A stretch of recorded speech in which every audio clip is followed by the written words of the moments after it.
বাগেরহাটের চিতলমারীতে একটি ভবনে আগুন লেগেছে। আগুনে একজন নিহত হবার খবর পাওয়া গেছে। সেখানে রয়েছেন প্রতিনিধি আমিনুল বাবু। বিস্তারিত জানতে যুক্ত হচ্ছে তার সঙ্গে।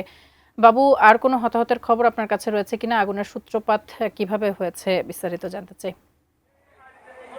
আপনি যেমনটি বলছিলেন যে এই মুহূর্তে কিন্তু যে আগুনের সূত্রপাতের খবর জানানোর জন্য আমি সংযুক্ত হয়েছি।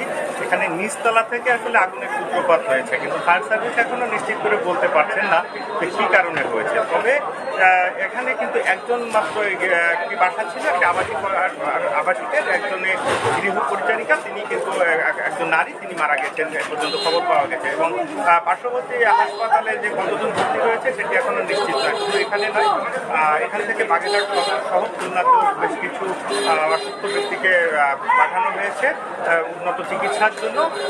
এইগুলোর মানে সকল সংখ্যা জানার পরে আসলে নিশ্চিত করে বলা যাবে যে কত জন মানুষ এখানে আহত হয়েছে।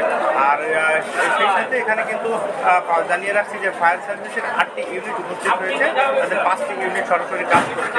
স্থানীয় সাধারণ মানুষ কিন্তু অক্লান্ত পরিশ্রম করেছে। কিন্তু কিছুক্ষণ আগেও দেখতে পেয়েছি যে এখানে স্থানীয় যে সাধারণ মানুষ রয়েছে তাদের মধ্যে অনেকেই আহত হয়ে কিন্তু তাদেরকে চিকিৎসার জন্য এখানকার উপজেলা স্বাস্থ্য কমপ্লেক্সেও নিয়ে যাওয়া হয়েছে।